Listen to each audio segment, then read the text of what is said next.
আমার থেকে বাহিরের আরেকজন তার কাছে বেশি মূল্যবান, তাহলে তো হবে না। আমি তো তার ঘরের বউ, ওই মূল্যটা তো আমাকে দিতে হবে। বৃষ্টির সাথে পরও কি বিয়ে করে সংসার করবেন না? না, আমি সংসার করব না। আমি ওই রকম দেখে সংসার আমি কেন আমার নিজের লাইফ নষ্ট করতে যাব? আমি সত্যি সংসার করব, এটা সম্ভব? আমার পক্ষে কোনোদিনও সম্ভব। ফোন ধরি তখন ইনবক্সে বৃষ্টির আর তার ভয়েস রেকর্ড দেখি, যে একজন আরেকজনকে ভালোবাসি বলতেছে, মিস করতেছে, এরকম বলতেছে। বৃষ্টির মতো ফুলালি জঘন্য বেয়াদব অসভ্য মানুষ অনেক আছে, কিন্তু বৃষ্টি ছাড়া। সিটি কর্পোরেশনের 10 নম্বর ওয়ার্ডের কাউন্সিলর খলিলুর রহমান। আসসালামু আলাইকুম, স্বাগতম আজকের আরও একটি নতুন ভিডিওতে। দর্শক, আশা করি সবাই ভালো আছেন। এবার বৃষ্টিকে নিয়ে সামনে এলো নতুন তথ্য। অন্যদিকে কোনাবাড়ি থানায় আওয়ামী লীগ নেতার গোপন ভিডিও ভাইরাল। দর্শক, ভিডিওগুলো না টেনে সম্পূর্ণ দেখুন, তাহলে বিস্তারিত জানতে পারবেন। ভিডিওগুলো দেখানোর আগে আপনাদের কাছে আমার ছোট্ট একটি রিকোয়েস্ট, এখনও যারা আমাদের চ্যানেলটি সাবস্ক্রাইব করেননি, নিত্য নতুন ভিডিওর আপডেটগুলো সবার আগে পেতে চ্যানেলটি সাবস্ক্রাইব করে সঙ্গেই থাকুন। এখন চলুন কথা না বাড়ি আমরা এক এক করে ভিডিওগুলো দেখে আসি। যদি বউরের সামনে নিয়ে আসে তাহলে বৃষ্টির সাথে জুটি পছন্দ করে, ওর সাথে পছন্দ করবে না। হ্যাঁ, যদি এরকম হয় তাহলে ওর ফেস ভ্যালু কমে যাবে আর আইডি স্টেপ মেরে উড়াই দিবে। বৃষ্টির সাথে পরকিয়া যেমন ওটা লিপ্ত হয়ে গেছে, আপনি চাচ্ছেনটা কি? আপনি কি সংসার করবেন কি করবেন না? ভাই, এই প্রশ্নটা আমার আগে রনিকে করা উচিত। রনি তো বলছে সংসার করবে, সে সংসার করবে। হ্যাঁ, সে আমাকে এই ধরনের কোনো কিছু বলে নাই। না, আপনি কি যাবেন আপনার রনির কাছে? সে আমাকে এই ধরনের কোনো কিছু বলে নাই। ইনফ্যাক্ট আমি আজকে চলে আসছি 8 থেকে 9 দিন, সে আমাকে একবার ফোন দিয়ে বলেও নাই। যখন আমি চলে আসি তখনও বলে নাই যে তুমি কেন যাবা, তোমার সাথে আমার ছাড়াছাড়ি হয় নাই, এখনো কোনো কিছু হয় নাই। যখন ছাড়াছাড়ি হবে তখন তুমি চলে যেতে পারবা। সে যদি আমি যখন চলে আসি সেখানে দাঁড়ায় যদি সে বলতো তুমি কোথাও যেতে পারবা না, আমি এক পাও আসতাম না। সে উল্টা আমাকে জিনিসপত্র গুছাই দিতেছে, এটা তোমার, এটা আমার, এটা তোমার বাবা বাড়ির, এটা আমার। সেইভাবে আরো জিনিসপত্র আমাকে গুছাই দিচ্ছে। মানে সে চাচ্ছে না যে আপনারা সংসার করুক। সেটা সে জানে। সে এখন আপনাদের এক কথা বলতেছে, তখন সে আরেক রকম বলছে। এখন আমার শেষ প্রশ্ন হলো যে আপনি যাতে চলে আসছেন, আপনি কি নিজ ইচ্ছায় তার বাসা যাবেন? আমি নিজের ইচ্ছায় কেন তার বাসায় যাব? আমি চলে আসছি, সে পরকিয়া করছে, আমি তো করি নাই। সে আমাকে মারধর করছে, আমি তাকে মারধর করি নাই। তাহলে সে আমাকে চলে আসতে বাধ্য করছে, তাহলে আমি কেন নিজের ইচ্ছায় যাব? আমি তো নিজের ইচ্ছায় জীবনেও যাব না। আচ্ছা, তার মানে বলতেছেন রনি আপনাকে এসে নিলে আপনি যাবেন? সে যদি ভালো, আমি তো শুরু থেকেই বলতেছি ভাইয়া, সে যদি ভালো হইতে পারে, তার এইসব নেশাপানি ছাড়তে পারে, একটা মেয়ে কখনোই তার সংসার ভাঙতে চায় না। তাও আমার এত বছরের সংসার, আমার সাজানো, আমার নিজের হাতে সব সাজানো গোছানো সংসার, সেটা সে নষ্ট করে দিছে। যদি সে দুইটা বিয়ে করে আপনাকে যদি খাওয়ানটা দিতে চায়, সমস্যা হতে আমার এক কথা বলে লাভ নেই। সে দুইটা বিয়ে যদি করে, আমি তার সংসারই করব না। বিয়ে করে সংসার করবেন না? না, আমি সংসার করব না। আমি ওই রকম দেখে সংসার, আমি কেন আমার নিজের লাইফ নষ্ট করতে যাব? আমি সত্যি সংসার করব, এটা সম্ভব? আমার পক্ষে কোনোদিনও সম্ভব না। দর্শক, আপনারা বুঝতে পারলেন যে রনির বউ যে কথাগুলো বলছে, যদি দুইটা বিয়ে করে তাহলে হয়তো আর সংসার হবে না। তবে রনি যদি এসে নেয় ভালো হয়ে, হয়তো রনি স্ত্রী যাবে। জানি না রনি আসবে কিনা, এবং রনির স্ত্রী কিন্তু আসলে বলতেছে নিলে যাবে। আপনি নিলে যাবেন নাকি? আমি এখনো তাকে ভালোবাসি, সে আমার হাজবেন্ড, আমি তাকে ভালোবাসি না, আমি তাকে এখনো ভালোবাসি। কিন্তু তার সে এফোর্টটা আমার প্রতি দিতে হবে।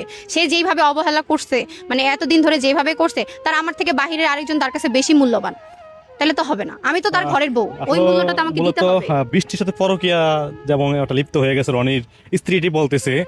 আপনারা জানাবেন দর্শক কমেন্টে, আসলে কি বৃষ্টি রনি পরকিয়া করে কিনা। তারা একসাথে অভিনয় করে জুটি, তাদের এটা হয়তো অনেকে আপনারা পছন্দ করেন। তবে রনির বউ বলতেছে যে রনি বৃষ্টির পরকিয়া। আপনারা অবশ্যই যাবেন কমেন্টে। ধন্যবাদ সবাইকে, আল্লাহ হাফেজ। বৃষ্টিকে নিয়ে বলার আছে, বৃষ্টির মতো ফুলালি জঘন্য বেয়াদব অসভ্য মানুষ অনেক আছে। আচ্ছা জান্নাত, তোর কি মাথায় সমস্যা?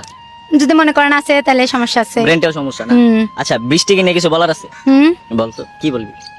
বৃষ্টিকে নিয়ে বলার আছে, বৃষ্টির মতো ফুলালি জঘন্য বেয়াদব অসভ্য মানুষ অনেক আছে, কিন্তু বৃষ্টি ছাড়া। বৃষ্টি ছাড়া? হ আচ্ছা, বৃষ্টি কিন্তু তোর ভিডিও দেখে? হ। আচ্ছা, এখন তো বৃষ্টি নাই, ভালোই বেচা কিনা হইতেছে না? না, বৃষ্টি থাকতেও যেমন হয়েছে, বৃষ্টি আপু নাই এখন ওরকম। আচ্ছা, বৃষ্টির মানে সমস্যা হয় না একলা একলা ফুল বিক্রি করতে? এখন তোমার তো সাথের সঙ্গী নাই। হ্যাঁ, বৃষ্টি আপু থাকলে একটু ভালো হয়, যে কেউ কিছু বলতে পারে না। বৃষ্টি আপু সব কিছুতে ইয়া করে। এখন বৃষ্টি আপু না অনেক অনেক রকমের কথা বলে। যখন বৃষ্টি আপু ছিল, বৃষ্টি আপুর আশেপাশে তো থাকতাম, কোথাও যাইতাম না। এখন কোনো কন্টেন্ট ক্রিয়েটর আছে না এখানে? আসে কম, কিন্তু বৃষ্টি আপু থাকতে বেশি আসতো। বৃষ্টি আপু সেলিব্রিটি ভাইরাল। তাইলে এর দ্বারা কি বুঝলা তুমি? কি বুঝলাম, যে বৃষ্টি আপু থাকলে ভালো হয়। আর কোনো কিছু বুঝলাম না, যে লোকজন আসে বেশি, ফুল বিক্রি বেশি হয়, বৃষ্টি আপুরও ভালো হয়, আমাদেরও ভালো হয়। আর এখন বৃষ্টি আপু নাই, জিয়াদানটা পুরো ফাঁকা ফাঁকা, এতিম অসহায়। আমি একটা জিনিস তোমাদের আবদার করবো, কি? তুমি একটু নাইচা নিচে একটা গান শোনাইবা। নাচা নাচা আমি তো নাচতে পারি না। যাই পারো, নাইচা নিচে একটা গান শোনো। নাচা নাচা তো পারে না। গানের সাথে সাথে একটু নাচতে পারো না? তাহলে তা করো, বালতিটা এখানে। ইচ্ছা তোমার? আমার দুঃখে কান্দে আকাশ কান্দে রে জমিন, হৃদয়ে তুই পাষাণ বন্ধু এত রে কঠিন। আমার দুঃখে কান্দে আকাশ কান্দে রে জমিন, হৃদয়ে তুই পাষাণ বন্ধু এত রে কঠিন। তোর মনের পিঞ্জিরা তুই কারে দিলি ঠাই, কারে এত করলি আপন পর করে আমায়। তুই ভালো থাকিস বন্ধু আমার সুখে থাকিস রোজ, তোর স্বপ্নে আমি আসবো ঠিকই নিতে তোর খোঁজ। দাঁড়াও। সুন্দর হয়েছে। আচ্ছা, আমাকে নিয়ে অনেক মানুষ অনেক বাজে মন্তব্য করে, তোমার কাছে আমি কেমন? ভালো আমি কি খুব খারাপ মানুষ? না, আমি নাকি বৃষ্টির জীবন নষ্ট করে দিছি? এখানে বৃষ্টির জীবন নষ্ট করার কি আছে ভাইয়া? আপনারা একসাথে জুটি হিসাবে কাজ করছেন, এতটুকু মানুষ এতটুকু জানে যে আপনারা জুটি হিসেবে কাজ করতেছেন। আপনারা তো ভাই বোনের মতো জাস্ট কাজ করছেন। যদি একটা পশুর সাথে একটা পশু থাকে, একটা মানুষ, আমি যদি একটা পশু পুষি তাও কিন্তু আমার পশুর প্রতি মায়া লাগবে। আর বৃষ্টি আপনাকে যতই ভাই বলুক, আপনি যত ওকে বোন মনে করেন, সেরকম আপনাদের মধ্যে একটা মায়া কাজ করছে। কারণ মায়া জিনিসটা ক্যান্সারের রোগের থেকেও মারাত্মক একটা জিনিস। আচ্ছা যাক, আমার অডিয়েন্সের জন্য কিছু বলে দাও। অডিয়েন্সদের জন্য কি বলবো, যে সবাই বেশি বেশি সাপোর্ট করবেন, লাইক কমেন্ট শেয়ার করুন, ওকে দেখার সুযোগ করে দেবেন। আর ভাইয়া অনেক ভালো মানুষ, ভাইয়ের সাথে ভিডিও বানাবেন। ঠিক আছে, থ্যাংক ইউ। মতামত থেকে তাহলে অবশ্যই কমেন্ট করে জানাবেন। ভিডিওগুলো ভালো লাগলে অবশ্যই লাইক করবেন। দেখা হচ্ছে পরবর্তী কোনো ভিডিওতে। সেই পর্যন্ত সবাই ভালো থাকবেন, সুস্থ থাকবেন। আল্লাহ হাফেজ।